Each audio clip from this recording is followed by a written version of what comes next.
MG vlogger. இன்னை விட நம்ம என்ன பார்க்க போறோம்னா dhaba style egg masala with naan. இந்த வீடியோ போறதுக்கு முன்னாடி லைக் பண்ணி ஷேர் பண்ணி சப்ஸ்கிரைப் பண்ணி பக்கத்துல இருக்க பெல் பட்டனை தட்டி விட்டுருங்க. வாங்க எப்படி பண்றது பார்க்கலாம்.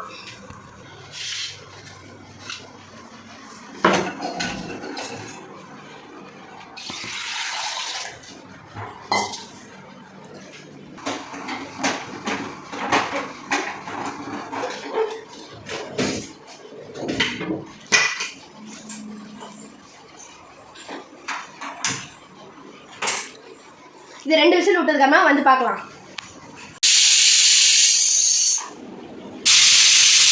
முட்டை 2 விசில் விட்டதுக்கு அப்புறமா டக்குன்னு திறக்க கூடாது.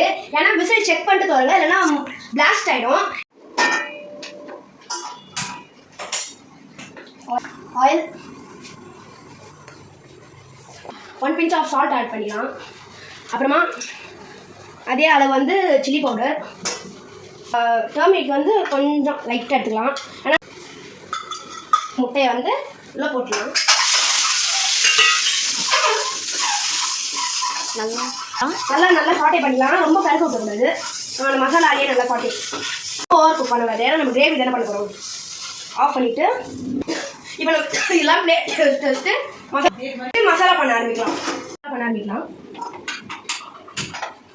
இப்போ வந்து மசாலா செய்யறதுக்கு 1 tablespoon பட்டர் எடுத்துக்கிறேன். சிம்மில் வச்சுக்கோங்க. இப்போ வந்து நம்ம மசாலா தேவையான இன்க்ரீடியன்ஸ் வந்து பெப்பர், பட்டை, சீரகம், காஞ்ச மிளகாய், பிரியாணி இலை, பட்டை.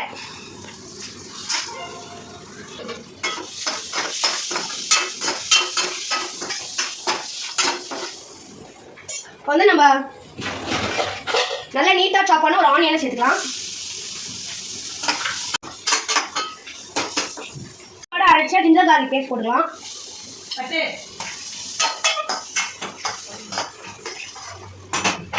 உங்களுக்கு தேவையான அளவு சால்ட், தேவையான அளவு டர்மரிக் பவுடர், தேவையான அளவு சில்லி பவுடர், அப்புறமா 1 tablespoon மல்லித்தூள், தேவையான அளவு கரம் மசாலா. அதெல்லாம் மிக்ஸ் பண்ணிக்கணும். நம்ம லைட்டாக வாட்டர் ஆட் பண்ணிக்கலாம். ஏன்னா டபுள் டைம்ஸ் வாட்டர் ஆட் பண்ணால் இன்னும் நல்லா திக்காக வரும். வந்து நான் கொஞ்சம் இதை ஃபுல்லாக எடுத்துக்கிறேன். நான் பாதி ஊற்றுறேன். அவ்வளோதான், இவ்வளோ ஊற்றணும். நல்லா மிக்ஸ். லைட்டாக நம்ம பெப்பர் கிரேட் பண்ணிக்கலாம். இப்போ இந்த பாயிலிங் டைமில் நம்ம இப்போ டொமேட்டோ ஆட் பண்ண போகிறோம். டொமேட்டோ 1 டொமேட்டோ நம்ம ஆட் பண்ணியிருக்கோம். திரும்பி நல்லா போட்டு அதே மாதிரி கலக்கணும். இப்போ நம்ம இன்னும் ரிமைனிங் வாட்டரை ஆட் பண்ணிக்கலாம். இப்போ வந்து இதை நல்லா மிக்ஸ் பண்ணிட்டு மூடி வச்சிடணும். ஏன்னா இன்னும் திக்காக ஆகும்ல, ஆனால் லைட்டாக இதை மூடி வச்சிடணும். இப்போ வந்து ஒரு 3 minutes மூடி வச்சுக்கலாம். ஸ்மெல் வந்துச்சு, வாங்க ஓப்பன் பண்ணி பார்க்கலாம்.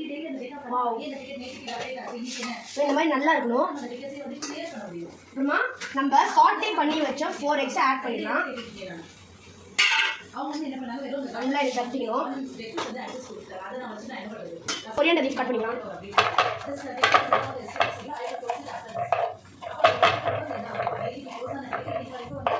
நம்ம கார்னிஷிங்க்கு இப்பயே செம்ம ஸ்மெல் வருது. இப்போ நம்ம போட்டு எல்லாம் ஒரு 5 minutes நல்லா மூடி வச்சுட்டா இன்னும் கிரேவி நல்லா திக்காக இருக்கும். லாஸ்ட்டாக நம்ம தேவையான அளவு பட்டர்.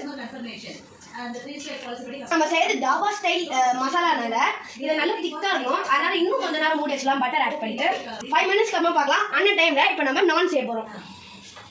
நான் செய்யறதுக்கு 2 கப் மைதா எடுத்துக்கலாம். அப்புறமா லைட்டாக உப்பு, அப்புறம் பவுடர், 1/2 tablespoon வந்து சுகர்.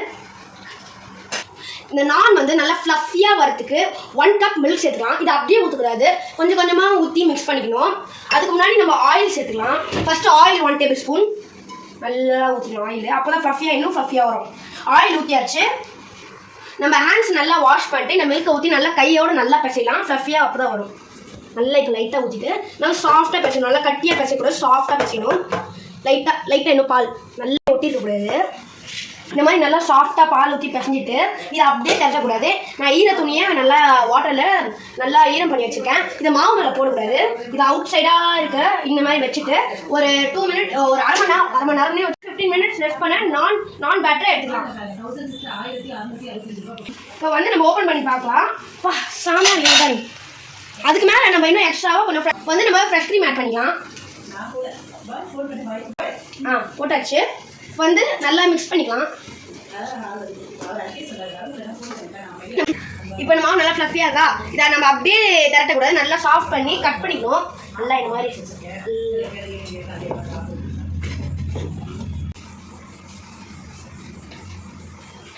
எனக்கு வந்து இந்த பேட்டரில் வந்து எனக்கு வந்து 7 பீசஸ் கிடச்சிருக்கு. இப்போ வந்து நம்ம இதை ரோல் பண்ணி வச்சுக்கலாம். ரவுண்ட் பண்ணிக்கலாம்.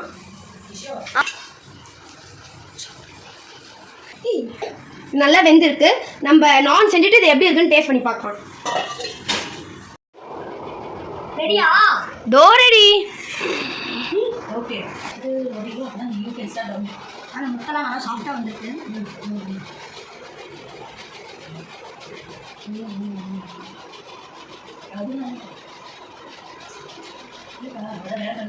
சூப்பராக இருக்கு. செஞ்சது வந்து நான் வித் எக் கறி நல்லா இருக்கு. இந்த ரெசிபி வந்து நான் கீழே கேப்ஷனில் கொடுக்குறேன். இந்த வீடியோ பிடிச்சிருந்தா லைக் பண்ணி ஷேர் பண்ணி கமெண்ட் பண்ணுங்க. மறக்காம சப்ஸ்கிரைப் பண்ணி அந்த பெல் பட்டனை தட்டி விட்டுருங்க. பாய்.